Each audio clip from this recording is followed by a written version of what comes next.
Hi there, my name is Kronenberg and welcome to my channel. This is a film review of The Night Flier. It's a horror, came out in 1997. It's rated 18 in IMDb. It's an hour and 37 minutes. IMDb rating is 6.0 out of 10. It's not on Amazon or Netflix, so the IMDb synopsis is: a reporter is on the trail of a vampiric murderer who travels by plane. So the director is Mark Pavia, P-A-V-I-A, who directed Fender Bender. Producers were the six, so main two. We have Mitchell Gallin, G-A-L-I-N, who produced Thinner, and Richard P. Rubenstein, who produced June Part 1. Music was by Brian Keane, K-E-A-N-E, who was in Copper, the series. Cast as usual, the main ones: Miguel Ferrer, M-I-G-U-E-L F-E-R-R-E-R, who was Richard Dees, who was in Robocop as Bob Morton.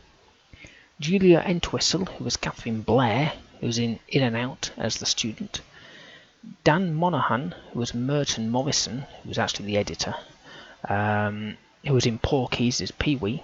And Michael H. Moss, who was Dwight Renfield, who was in Passion 57 as Agent Manning. It was filmed in Wilmington, North Carolina, USA, and it's also known as Stephen King's The Night Flier. So it starts off, the credits has someone in the background sort of talking on a radio. You're like, what the hell's going on here? And then literally video kicks in saying to someone to get off the runway.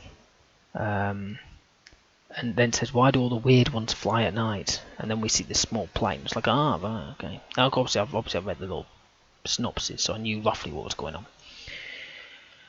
I saw the first attack. It wasn't really a death, but it was still good special effects on his face, if that makes sense. And this is the list at the very beginning.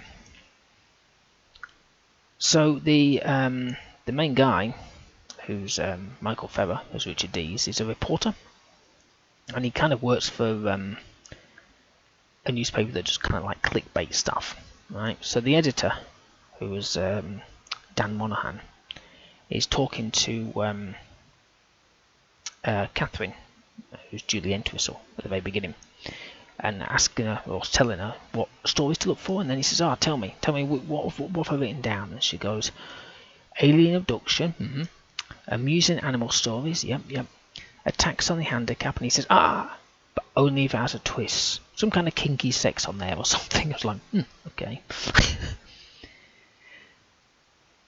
Seems like Richard is the main reporter. He really loves his job, talking to the public. He loves it. He was telling Catherine all about the stories and whatnot. It was that good that she basically stormed off crying. It's a good thing that he's not in the recruitment department.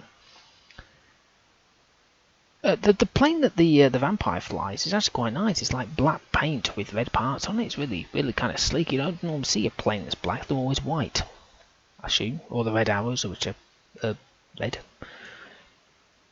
Investigative journalism. No one does that anymore.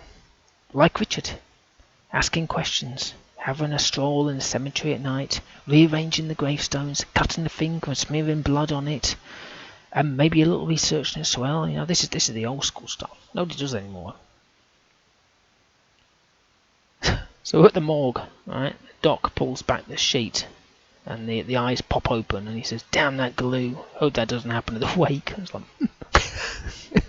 yeah.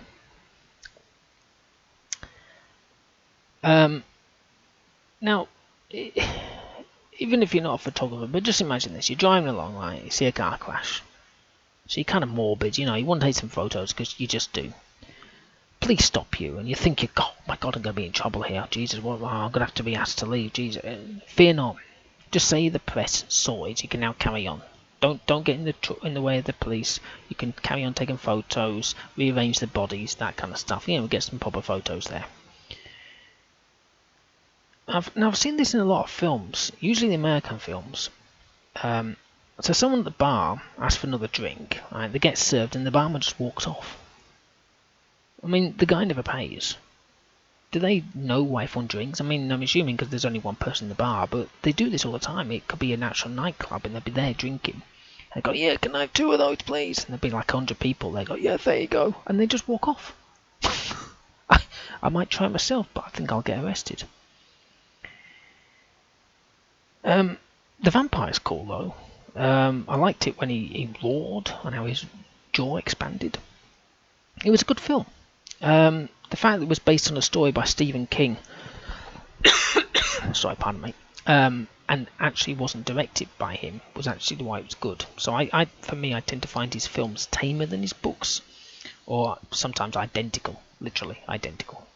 Pet Sematary, or even Misery. Misery is literally identical except for one little bit, the hobbling. Even then, I feel like it was going to drop off. But yeah, this one's based on a story by Stephen King. He wrote the book, but he didn't actually do the screenplay. He wasn't the director, he wasn't the producer, he wasn't any of that. Special effects were good, story was well put together, music was good, matched all the scenes, great ending, I wasn't expecting it at all. It's a 6 for me. Yeah, enjoyed that, good film. Anyway, hopefully you've enjoyed watching and listening to the review of The Night Flier. Please subscribe to my channel, it's got plenty of other film reviews there. Give me a thumbs up if you like this video. Leave a comment in the comment box below if you've seen this film. Did you enjoy it? Okay, well, thank you and goodbye.